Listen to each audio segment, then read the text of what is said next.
अब हम देखते हैं कि जो हमारे भारत में कौन कौन सी नगरीय बस्तियां हैं। जिस प्रकार हमारे देश की जो जनसंख्या है वो अलग अलग स्थानों पर अलग अलग निवास करती है, कहीं पर सघन जनसंख्या है, कहीं बहुत विरल जनसंख्या देखने को मिलती है। उसी प्रकार बस्तियों के वितरण में भी हमें असमानता देखने को मिलेगी। कहीं पर बहुत अधिक नगरीय बस्तियां मिलेंगी, कहीं पर कम नगरीय बस्तियां होंगी, कहीं पर बिल्कुल भी नहीं होंगी। और इन सब पर प्रभाव पड़ता है हमारे भारत का जो उच्चावच है, या हम जलवायु की बात करें, ये ऐसे फैक्टर्स हैं, चाहे वो भौतिक कारक हों, सांस्कृतिक कारक हों या ऐतिहासिक कारक, ये सब कुछ जो है हमारे इनमें भिन्नता देखने को मिलती है हमारे देश में। और इन सब का जो प्रभाव है वो नगरीय बस्तियों के वितरण पर पड़ता है। तो आइए हम बात करते हैं भारत की प्रमुख नगरीय बस्तियों के विषय में। तो प्रमुख रूप से 6 नगरीय केंद्र या नगरीय बस्तियों के विकास के जो प्रमुख क्षेत्र हैं वो 6 मिलते हैं हमें, जिसमें हम पहले देख लेते हैं। पहला जो है वो आपका उत्तर भारत का विशाल मैदान।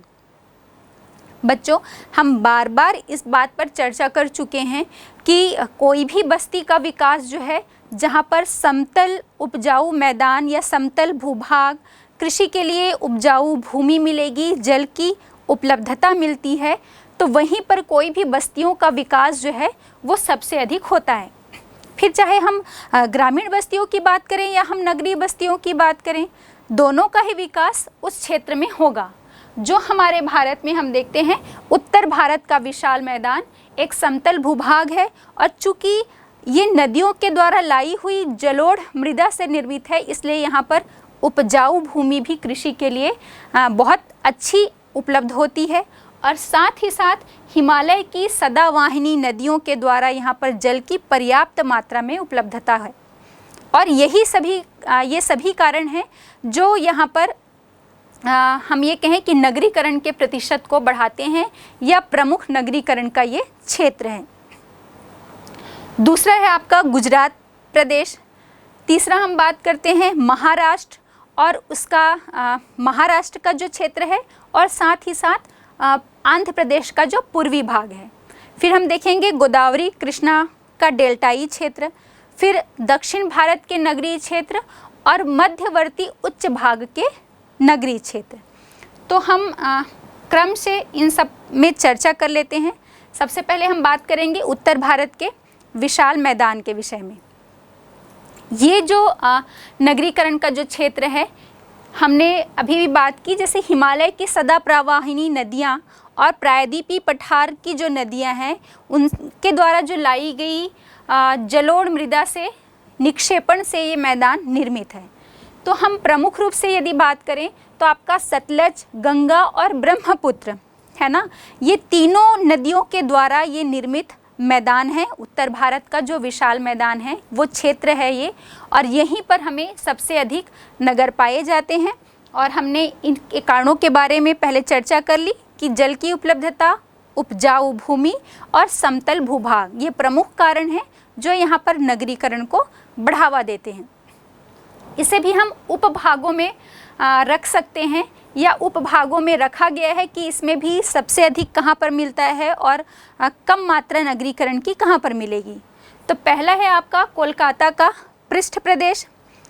ये क्षेत्र जो है ये भी आपके हुगली और दामोदर नदियों के बेसिन वाला क्षेत्र है, और बेसिन क्षेत्र उपजाऊ भूमि उपलब्ध कराता है।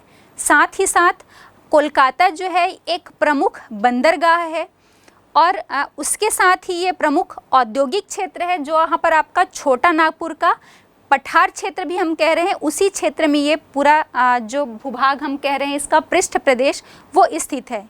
तो 3 चीज़ें हो गई, बेसिन जो उपजाऊ भूमि उपलब्ध करा रही है, छोटा नागपुर पठार का क्षेत्र जो एक खनिज संपदा के दृष्टिकोण से बहुत संपन्न क्षेत्र है, और साथ ही साथ यहाँ पर कोलकाता का एक प्रमुख बंदरगाह जो परिवहन के माध्यम से या दूसरे बाजार तक पहुँचाने के लिए एक यातायात या परिवहन की महत्वपूर्ण हम ये कह सकते हैं कि केंद्र है, जिसके कारण ये क्षेत्र जो है नगरीकरण के दृष्टिकोण से बहुत अधिक विकसित है। और कोलकाता के अलावा हम यहाँ पर देखेंगे तो प्रमुख नगर में हम देखेंगे जमशेदपुर है, आसनसोल है, गया है, दुर्गापुर, हावड़ा, हुगली, रांची या डाल्टनगंज, ये प्रमुख जो हैं ये इस क्षेत्र के नगर हैं।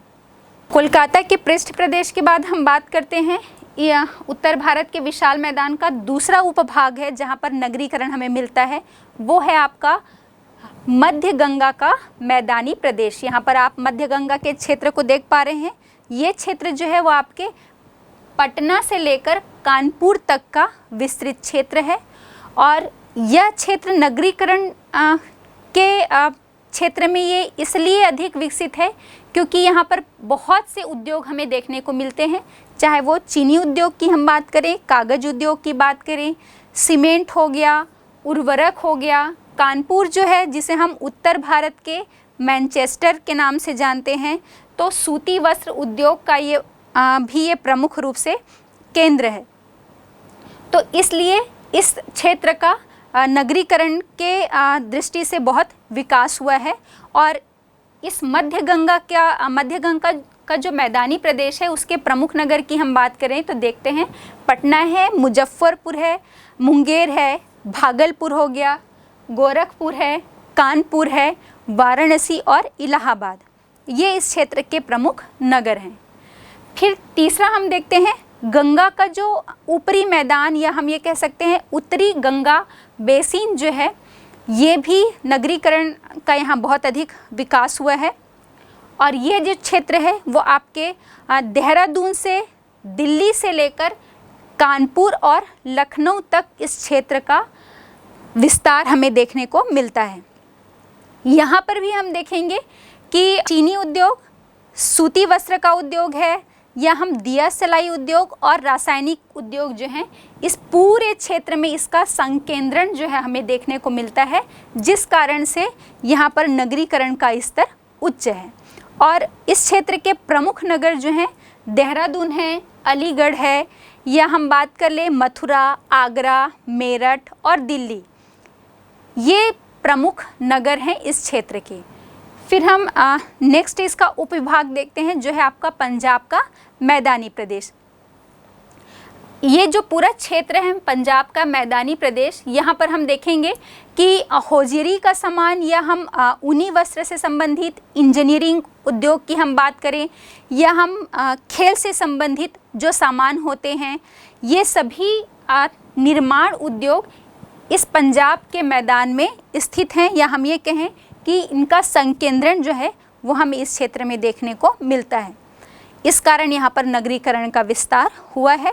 और प्रमुख रूप से हम देखें कि कौन कौन से नगर हैं यहाँ, तो चंडीगढ़ है, और चंडीगढ़ हम बार बार बात कर चुके हैं कि ये भारत स्वतंत्रता के बाद भारत का सबसे सुनियोजित आधुनिकतम नगर ये चंडीगढ़ है। इसके बाद लुधियाना है, अमृतसर है, फिर अंबाला हो गया, फिरोजपुर हो गया, या फिर हम करनाल और हिसार की बात करें तो ये इस क्षेत्र के प्रमुख नगर हैं। दूसरा है आपका नगरीकरण का जो प्रदेश है, हम देखते हैं गुजरात। गुजरात में भी हमें बहुत अधिक नगरीकरण देखने को मिलता है, या नगरीय प्रदेश, नगरीय बस्तियां देखने को मिलती हैं।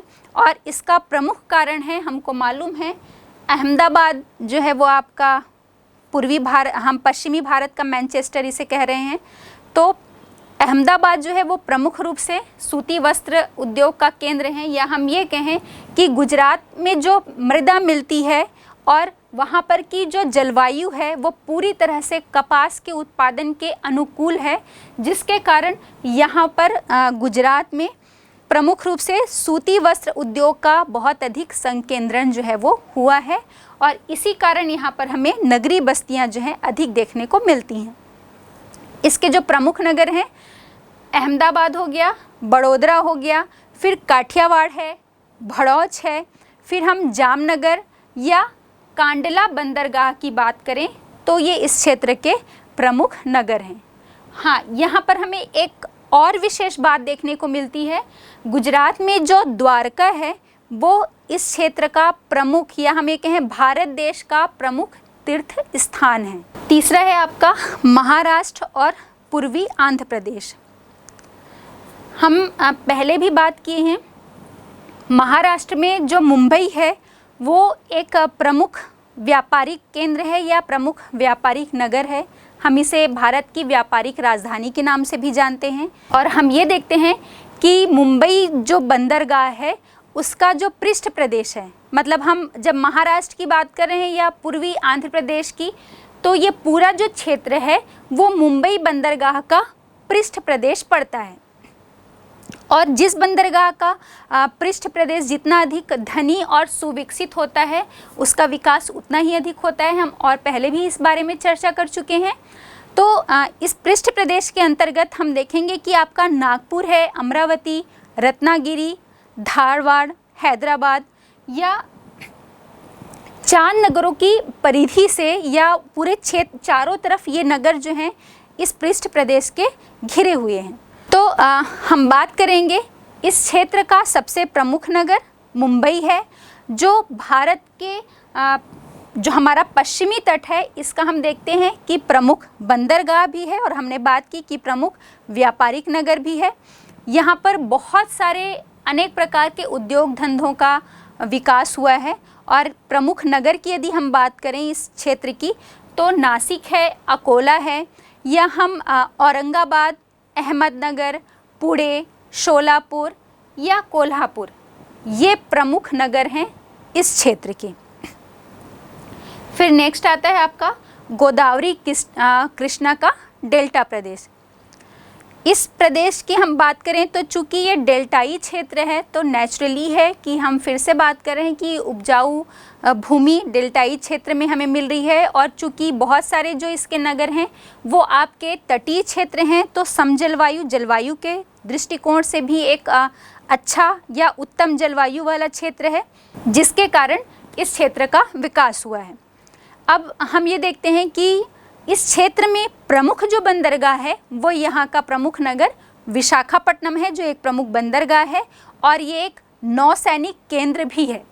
साथ ही साथ नौसैनिक केंद्र है। यहाँ पर जलयान का जो निर्माण उद्योग है या हम इस्पात उद्योग की बात करें तो इन सभी का ये क्या है, केंद्र है, या हम कहें कि सेंटर पॉइंट ये पड़ता है। इसके साथ ही साथ ये प्रमुख बंदरगाह भी है। और जब हम अन्य नगरों के विकास की बात करेंगे तो कृषि उत्पादों पर यहाँ जो और अन्य नगर स्थित हैं वो कृषि उत्पादों पर आधारित हैं। चूँकि हम पहले भी चर्चा कर रहे हैं कि डेल्टाई क्षेत्र जो है वो एक उपजाऊ भूमि जो है वो उपलब्ध कराता है, तो बाकी अन्य नगर कृषि के दृष्टिकोण से या कृषि आधारित उत्पाद जो हैं उसके कारण ये प्रसिद्ध हैं। और प्रमुख नगर कौन कौन से हैं यहाँ पर हम देखते हैं, विजयवाड़ा है आपका, मुसलीपट्टनम है, काकीनाडा है, गुंटूरू है और राजमहेंद्र, ये सब जो हैं वो इस क्षेत्र के प्रमुख नगर हैं। फिर आपका नेक्स्ट आता है दक्षिण भारत के नगरीय क्षेत्र। दक्षिण भारत के नगरीय क्षेत्र की जब हम बात करें तो हम आपके पूर्व से चेन्नई से लेकर पश्चिम तक हम बेंगलोर, मतलब पूर्व में चेन्नई और पश्चिम में बेंगलोर के बीच एक रेखा खींच दें तो उसके पूरा दक्षिण का जो क्षेत्र है वो इस क्षेत्र के अंतर्गत आता है। और यहाँ की प्रमुख विशेषता है जिसके कारण यहाँ पर नगरीय बस्तियों का या नगरों का अधिक विकास हुआ है, वो है यहाँ पर वायुयान संबंधी, टेलीफोन, या हम रेल के डिब्बों की बात करें, या आपके विद्युत उपकरण हो गए, या जो चमड़े के सामान हैं, ये यहाँ पर प्रमुख रूप से इनका निर्माण किया जाता है। हम ये कहें कि इनके निर्माण के ये केंद्र हैं, जिस कारण से ये क्षेत्र या इस क्षेत्र में नगरों का अधिक विकास हुआ है। प्रमुख नगर जो हैं वो यहाँ के बेंगलोर है आपका, चेन्नई है, मैसूर है, तिरुवनंतपुरम है, मदुरई है, सेलम, पांडिचेरी या तुतीकोरन, ये प्रमुख इस क्षेत्र के नगर हैं। अब हम देखते हैं मध्यवर्ती उच्च प्रदेश। मध्यवर्ती उच्च प्रदेश हमको पता है प्रायद्वीपीय पठार का एक हिस्सा है और इसे भी हम कुछ क्षेत्रों में विभाजित करते हैं, या हम ये कहें कि कुछ उप विभाग हैं इसके, जिसमें पहला है आपका अरावली क्षेत्र। अरावली क्षेत्र जो है ये प्रमुख प्रशासनिक केंद्र के रूप में विकसित है। जो आपके पहले जो रियासतें हुआ करती थी, राजपूतों का जो शासन होता था पहले, उसके बाद हमने जब नगरीकरण पढ़ रहे थे, हम उसके विकास की बात कर रहे थे प्राचीन काल से आधुनिक समय तक, तो हमने उसमें देखा था कि जैसे ही हर्षवर्धन की मृत्यु हुई उसके बाद राजपूतों का शासन आ गया और उन राजपूतों की छोटी बड़ी अनेक प्रकार की उन्होंने रियासतें जो हैं वो स्थापित की। तो अरावली क्षेत्र जो है वो एक प्रशासनिक केंद्र है। जो पहले रियासतें हुआ करती थी उनकी राजधानियाँ इस क्षेत्र में हैं। जैसे हम बात कर लेते हैं, जयपुर हो गया, अजमेर है, चित्तौड़ है, बूंदी और उदयपुर, ये ऐसे ही रियासतों की राजधानियाँ रह चुकी हैं। फिर हम इसी का दूसरा उपभाग देखते हैं जो है आपका अरावली पर्वत का पूर्वी क्षेत्र। ये क्षेत्र जो है वो आपके नगर की जो पूर्ववर्ती रियासतें थी, हम यहाँ पर भी रियासत की बात कर रहे हैं, मतलब पूर्वी क्षेत्र में जितनी भी उस समय रियासतें हुआ करती थी उनकी राजधानियाँ ये नगर जो हैं वो पहले हुआ करती थी और ये अब प्रशासनिक क्षेत्र के रूप में और बड़े बड़े जो औद्योगिक केंद्र के रूप में भी विकसित हो चुकी हैं। जिसमें हम प्रमुख रूप से बात करें तो आपका ग्वालियर, झांसी, इंदौर, भोपाल या रतलाम जो हैं वो इसी प्रकार के प्रमुख नगरीय केंद्र हैं। फिर तीसरा इसका उपभाग है अरावली का पश्चिमी क्षेत्र।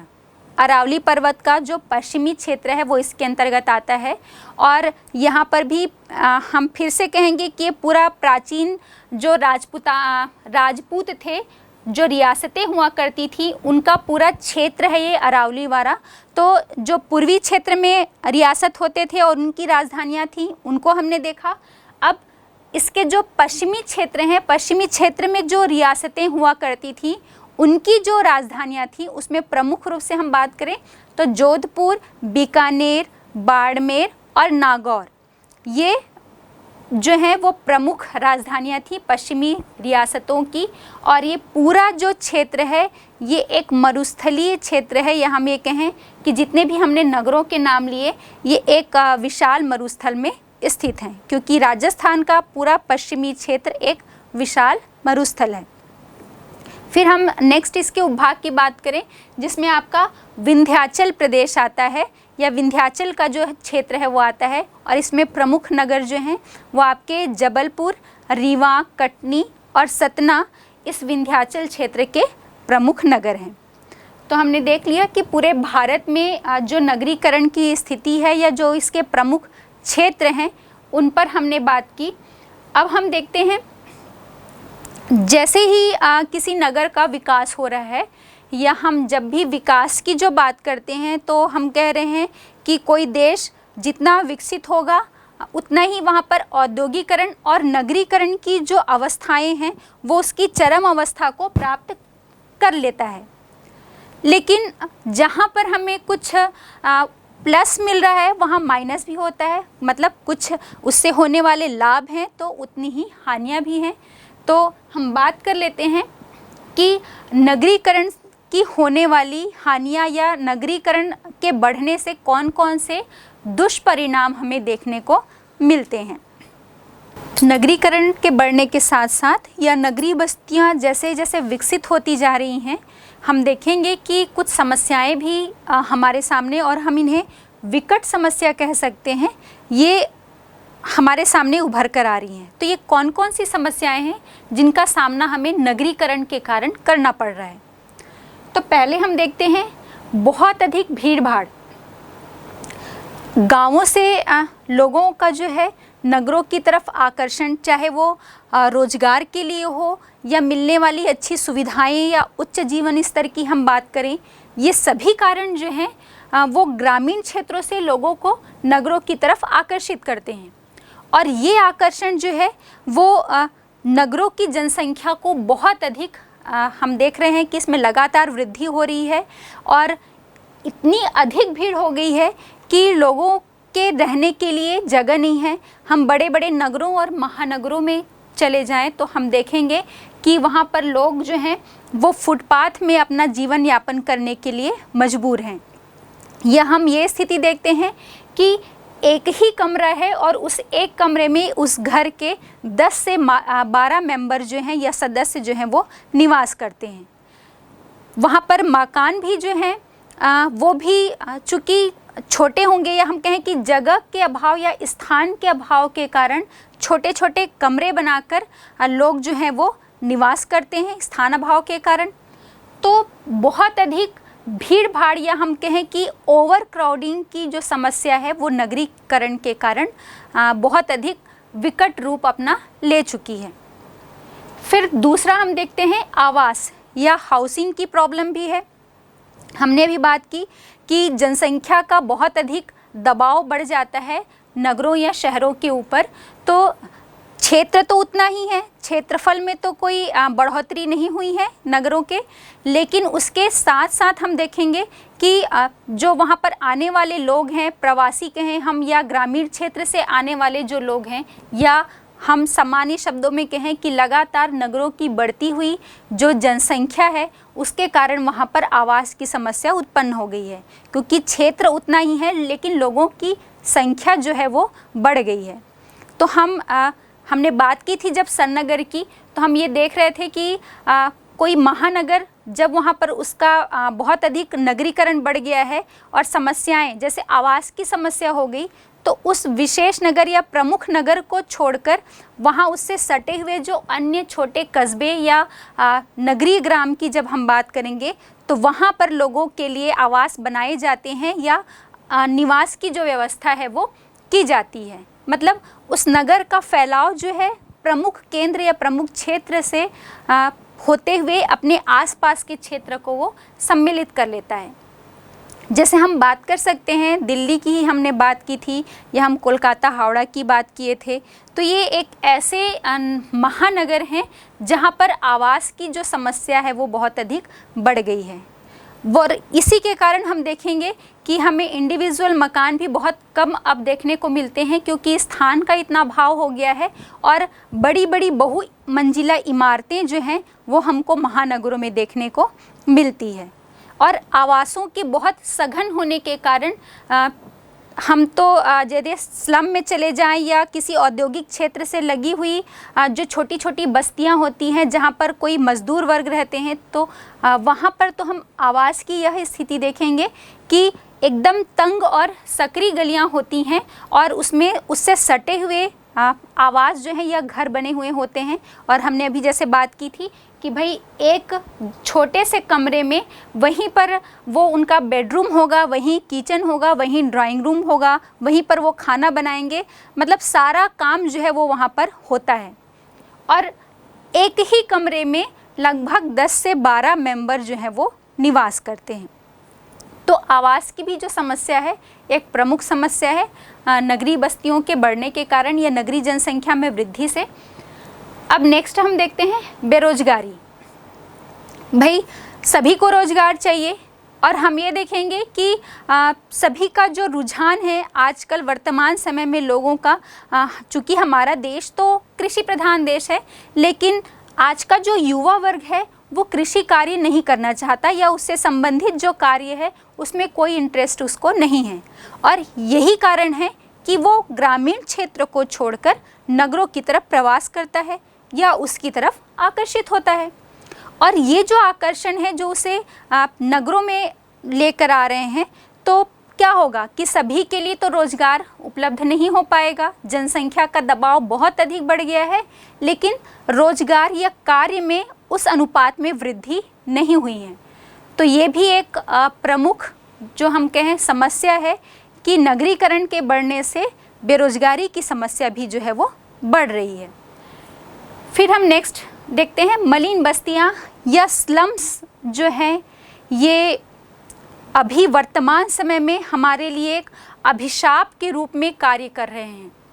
मतलब जितना ज़्यादा औद्योगिकरण बढ़ रहा है या नगरीकरण में जितना विस्तार हो रहा है, उसके आसपास उसमें जो काम करने वाला श्रमिक वर्ग है, लेबर वर्ग है, वो वहीं पर उस क्षेत्र से में लगे हुए क्षेत्र में झुग्गी झोपड़ियाँ बनाकर निवास करने लगते हैं। और ये इनकी स्थिति बहुत ख़राब होती है क्योंकि वहाँ पर पीने के पानी की समस्या होती है, सीवरेज की प्रॉब्लम होती है, मतलब पर्यावरण प्रदूषण तो होता ही है, साथ ही साथ वहाँ पर बहुत ज़्यादा सटे जो हैं वो झुग्गी झोपड़ियाँ बनाई जाती हैं और उसमें वही स्थिति कि एक छोटी सी झोपड़ी के कमरे में कच्चा मकान होता है, सीवरेज भी वहाँ पर परमानेंट उसकी व्यवस्था नहीं होती और बहुत सारे लोग जो हैं वहाँ पर एक ही कमरे में निवास करते हैं। तो स्लम जो है वो एक बहुत, हम ये कहें कि हमारे लिए एक विकट समस्या है और इसका निराकरण करना हमारे लिए बहुत आवश्यक है क्योंकि ये हमारे पर्यावरण को तो दूषित कर ही रहा है और साथ ही साथ हम ये कहें कि हमारे आसपास का जो एनवायरनमेंट है या जो हम ये कहें कि जो उसका प्रभाव है, वहाँ पर रहने वाले लोगों का जो जीवन स्तर होता है वो एकदम निम्न होता है और वो मुख्य क्षेत्र से एकदम कटे हुए होते हैं, शिक्षा का अभाव होता है, तो उनका जीवन स्तर भी ऊपर उठाना या उन्हें उनके जीवन स्तर को हम सामान्य बनाना और शिक्षा के स्तर को बढ़ाना, जिससे उनकी सोच में बदलाव हमारे लिए आज बहुत आवश्यक हो गया है। इसके बाद हम देखते हैं परिवहन। हम बहुत बड़े महानगर की बात नहीं करें, हम अपने रायपुर में भी आप चले जाइए, हम जैसे ही कोई एक सिग्नल आता है तो ऊपर से आप देखेंगे तो आपको पूरे सिर सबके नज़र आएंगे। एक सिग्नल में बहुत लंबी कतार जो है वो लग जाती है। यदि आप सड़कों पे कहीं पर भी ट्रैवल करने के लिए निकल जाते हैं तो 2-3 सिग्नल पार हो जाते हैं, फिर आपका नंबर आता है, मतलब आपके नंबर आते तक फिर रेड सिग्नल हो गया।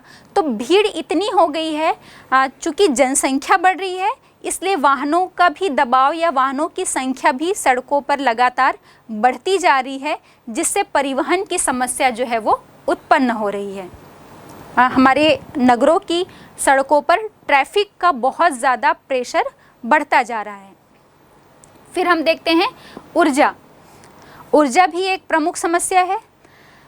मतलब जितनी भी जनसंख्या नगरों में रह रही है उन्हें इलेक्ट्रिसिटी उपलब्ध कराना हमारे लिए हमारी आवश्यकता है। और हम देखेंगे कि जो अधिकतर महानगर हैं आजकल, जो नगर और महानगर देखने को मिलेंगे, वहाँ पर पावर कट की स्थिति जो है वो देखने को मिलती है, क्योंकि सभी लोगों के लिए ऊर्जा उतनी मात्रा में उपलब्ध नहीं है। और जब हमने संसाधन की बात की थी तो हमने देखा था कि हमारे जो ऊर्जा संसाधन हैं उन्हें भी हमें बहुत सेफ करते हुए चलना है, ये आगे आने वाली पीढ़ी के लिए बचाते हुए चलना है और ये हमारे लिए सीमित मात्रा में उपलब्ध है। और इसी का परिणाम जो है वो हम अधिकतर शहरों या नगरों में पावर कट के रूप में देखते हैं। और विशेषकर गर्मियों का जब मौसम होता है तब तो हम देखते हैं कि भाई पूरी दोपहर भर लाइट नहीं है, पावर कट की प्रॉब्लम होती है। फिर है जल की समस्या। जल भी उपलब्ध कराना, चूँकि जनसंख्या बढ़ रही है तो उतनी जनसंख्या को हर तरह की सुविधाएं जो हैं वो हमें उपलब्ध करानी पड़ेंगी, जिसमें जल जो है वो एक महत्वपूर्ण, हम कह सकते हैं कि हमें सिंचाई के लिए भी जल की आवश्यकता है, पीने के लिए भी है, नहाने के लिए, मतलब हमारी रोज़मर्रा की जो आवश्यकता है उसकी पूर्ति करने के लिए भी हमें जल की आवश्यकता है। अगर हम बात करें जो हमारे 4 महानगर हैं, दिल्ली, मुंबई, कोलकाता और चेन्नई, तो ये जो चारों महानगर हैं इसमें हम जल की मांग और उसकी आपूर्ति का अनुपात या रेशियो देखें तो हम देखेंगे कि इसमें 10 से 20% तक का हमें अंतर पाया जाता है मांग में और आपूर्ति के बीच में। तो जल भी एक विकट समस्या है। फिर सीवरेज हमने बात की थी कि लगातार जनसंख्या का बढ़ता दबाव और औद्योगिकरण के बढ़ते प्रभाव के कारण जो स्लम है वो आज के नगर की प्रमुख समस्या, हम ये कहें कि अभिशाप के रूप में बनता जा रहा है। और प्रमुख रूप से उन क्षेत्रों में सीवरेज की समस्या तो होती ही है, क्योंकि कच्ची सीवरेज का जो सिस्टम होता है वो होगा, और साथ ही हम जितने भी हमारे शहर या जो नगर हैं उनकी बात करेंगे तो वहाँ के भी जो सीवरेज हैं वो बहुत पुराने सीवरेज सिस्टम हो चुके हैं जिनका मेंटेनेंस नहीं किया गया है। तो इतनी सारी जो जनसंख्या है बहुत मतलब हम ये देखेंगे कि सीवरेज जो है वो हमारे लिए एक बहुत बड़ी समस्या वर्तमान में बन रही है, जिसके कारण हमारा एनवायरनमेंट जो है वो पर्यावरण जो है पूरी तरह से प्रदूषित हो रहा है। फिर हम नेक्स्ट देखते हैं अपशिष्ट जो पदार्थ हैं उनका निराकरण कैसे किया जाए, है ना। जितने भी वेस्ट मटेरियल निकल रहे हैं उनकी भी एक प्रमुख समस्या है नगरों में। इसके साथ साथ जितना हम विकास करते जा रहे हैं उतना ही अपराध भी जो है वो बढ़ते जा रहा है। नगरीय अपराध भी, नगरों में होने वाले अपराध भी एक प्रमुख समस्या है, क्योंकि वहाँ पर बेरोजगारी है, रोजगार का अभाव, जनसंख्या के बढ़ते दबाव के कारण। साथ ही साथ हम देखेंगे प्रतिस्पर्धा, कंपटीशन बहुत ज़्यादा बढ़ गया है। और साथ ही जो हमारी उपभोक्तावादी सोच है, हमें आपस में समभाव या सहकारिता की जो भावना है उसका हमें अभाव देखने को मिलता है, जो नगरों में होने वाले अपराध को बढ़ावा दे रहा है। इसके बाद हम देखते हैं पर्यावरणीय प्रदूषण एक प्रमुख समस्या है जो आज हमारे सामने ग्लोबल वार्मिंग के रूप में नज़र आ रहा है। और इसका और आगामी जो दुष्परिणाम है कि समुद्रों का बढ़ता हुआ जल स्तर, जलवायु में परिवर्तन, ये प्रमुख समस्याएं हैं जिस पर यदि हमने अभी से विचार करके इसका निराकरण नहीं किया तो ये हमारे लिए आगे चलकर एक बहुत बड़ा हमारे विकास के रूप में हमें अभिशाप के रूप में सामने आ सकता है। क्योंकि पर्यावरणीय प्रदूषण, सड़कों पर बढ़ता ट्रैफिक, वाहनों से निकलने वाला जो धुआं है, अलग अलग कल कारखानों से औद्योगिकरण जितना बढ़ रहा है, उद्योगों से निकलने वाला जो धुआं है, ये सब जो है वायु प्रदूषण तो करते ही हैं, साथ ही साथ ध्वनि प्रदूषण भी हमारे नगरों की एक प्रमुख समस्या है। और ये सारी समस्याएं जो हैं हम निश्चित रूप से विकास करें नगरीकरण के माध्यम से, औद्योगिकरण के माध्यम से, लेकिन इस विकास की गति के साथ साथ हमें अपने पर्यावरण को साथ लेकर चलना है और हमें वो हर कोशिश करनी है जिससे हम अपने पर्यावरण को सेफ, सुरक्षित रख पाएँ और आपसी समभाव से, सद्भावना से हम विकास की गति को प्राप्त कर पाएँ। तभी हमारा जो नगरीकरण और औद्योगिकरण के माध्यम से जो हमारा विकास है वो सार्थक सिद्ध होगा।